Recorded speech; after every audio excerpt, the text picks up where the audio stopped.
भाई एक हिंदू की पहचान क्या है? यही तो पहचान है ना।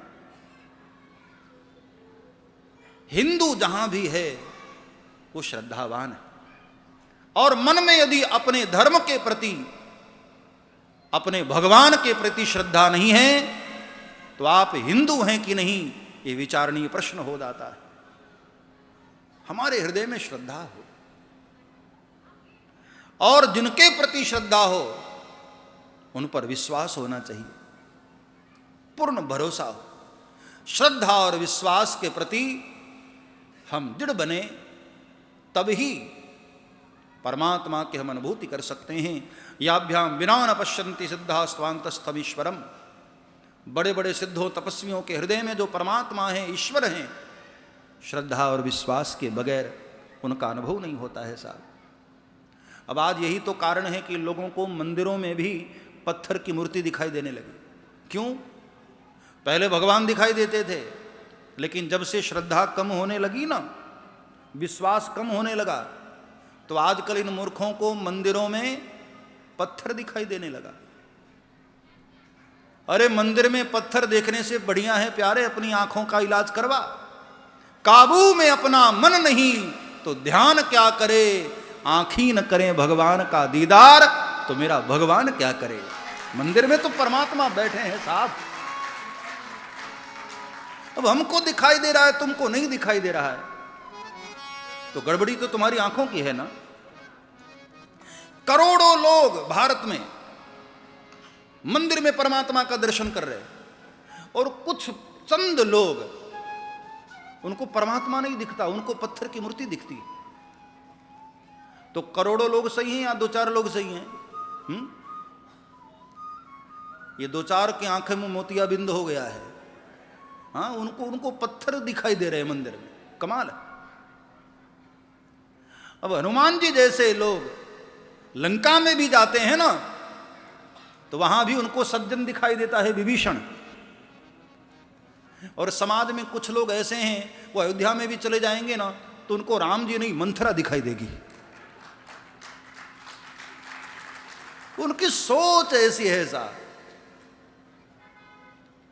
आंखें न करें दीदार तो भगवान क्या करे। इसलिए जीवन में श्रद्धा हो, और श्रद्धा के साथ साथ विश्वास भी हो। आज लोगों में श्रद्धा और विश्वास की कमी हो रही है, इसलिए ऐसी बहुत सारी परेशानियां उनके जीवन में आ रही। मंदिर में श्रद्धा है तब परमात्मा दिखाई देंगे। जीवन में श्रद्धा हो, धर्म के प्रति श्रद्धा हो। कोई भी कार्य करो ना, तो ध्यान रखना श्रद्धा से करो, और जब काम कर लिया ना तो उस पर विश्वास रखो। अब सोचो, श्रद्धा सबरी मैया ने रखा राम जी पर, अपने गुरु के वचनों पर भरोसा रखा। केवल श्रद्धा होती और भरोसा न होता तो माला जपती रहती, और महात्मा लोग कहते, अरे तू तो बूढ़ी हो गई, अब भगवान दर्शन नहीं दिए कब देंगे।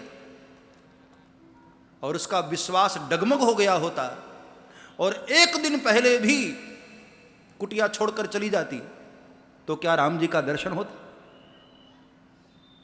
मन में श्रद्धा भी रही शबरी के, और अपने गुरु के वचनों पर भरोसा रखा रहा, और एक दिन राम जी स्वयं चलते हुए उसके कुटिया पर खुद आए। कि भरोसे का फल रहा। जिस धर्म पर चल रहे हो उसमें श्रद्धा भी हो और अपने धर्म पर भरोसा भी हो, तब बात बनती है साहब। अकेले श्रद्धा भी अधूरी है और अकेला विश्वास भी अधूरा है। विश्वास बहुत हो लेकिन मन में श्रद्धा ही ना हो। श्रद्धा भी चाहिए, विश्वास भी चाहिए। बाबा तुलसी ने शबरी वाले प्रसंग में एक बड़ी प्यारी बात कही। मंत्र जाप मम दृढ़ विश्वास, मंत्र जाप मम दृढ़ विश्वास, मंत्र जाप मम दृढ़ विश्वास, मंत्र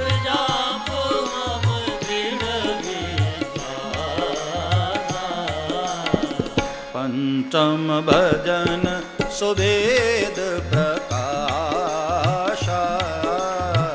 पंचम भजन सुभेद प्रकाशा। श्री राम जय राम जय जय राम, श्री राम जय राम जय जय राम। मंत्र जाप मम दृढ़ विश्वासा, मन में श्रद्धा भी हो और विश्वास भी हो। अब गुरु के वचनों पर आपको भरोसा है लेकिन श्रद्धा ही न हो तो मंत्र काम नहीं करता है। श्रद्धा भी हो और भरोसा भी हो। भवानी शंकरौ वंदे श्रद्धा विश्वास रूपिणौ। अब राम कथा में आप आए, श्रद्धा हो लेकिन व्यासपीठ से कही जाने वाली बातों पर भरोसा न हो, विश्वास न हो, तो आपकी राम कथा भी अधूरी रह जाएगी साहब। श्रद्धा भी हो और रामायण की चौपाइयों पर भरोसा भी हो, विश्वास भी हो, तब तुम्हारी राम कथा धन्य होगी।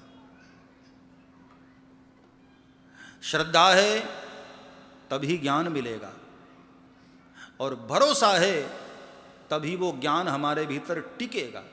भरोसा नहीं है तो फिर ज्ञान निकल जाएगा। श्रद्धावान लभते ज्ञानम, श्रद्धा के बगैर तो ज्ञान हो ही नहीं सकता है साहब। लेकिन विश्वास भी हो। तो दूसरे श्लोक में भगवान शिव और पार्वती मां को प्रणाम किया और तीसरे श्लोक में एक बड़ी अच्छी बात बताई। भगवान शंकर को गुरु रूप माना,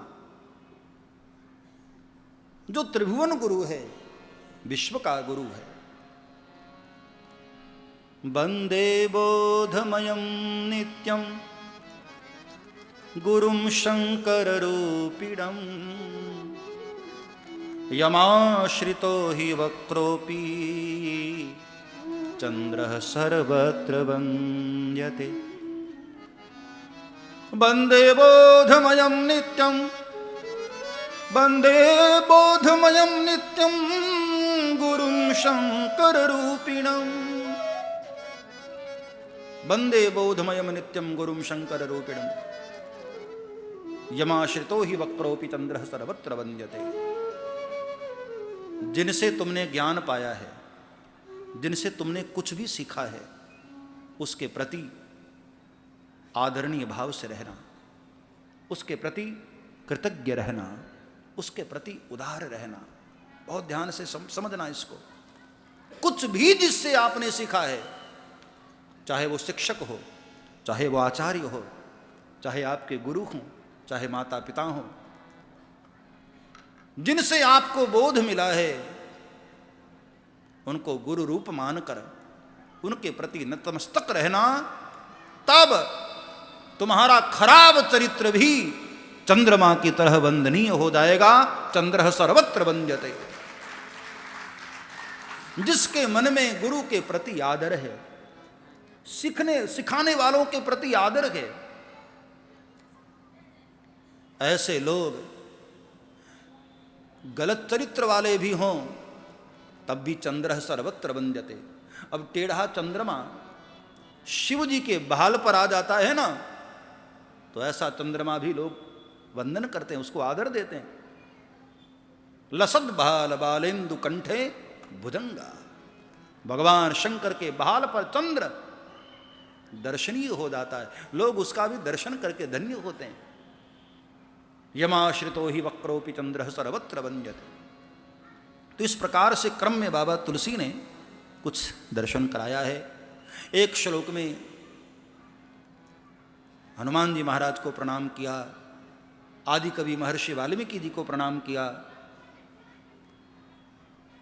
कवीश्वर कपीश्वरौ, जो कवियों के ईश्वर हैं, जो आदि कवि हैं, जहां से कविताएं शुरू हुई, महर्षि वाल्मीकि, और जो कपियों के ईश हैं ऐसे श्री हनुमान जी महाराज। मनोजवम मारुततुल्य वेगम जितेन्द्रियम बुद्धिमतां वरिष्ठम वातात्मदं वानरयूथ मुख्यम जो वानरों के यूथ के मुख्य हैं, कपीश्वर, मनोजवम मारुततुल्य वेगम जितेन्द्रियम बुद्धिमताम वरिष्ठम वातात्मजम वानरयूथ मुख्यम श्री राम दूतम शरणम प्रपद्ये। ऐसे श्री हनुमान जी महाराज को बोलिए श्री हनुमान जी महाराज की। सब्सक्राइब करें श्री चिन्मयानंद बापू जी के YouTube चैनल को और हमारे वीडियोस को सबसे पहले देखने के लिए बेल आइकॉन को दबाना न भूलें।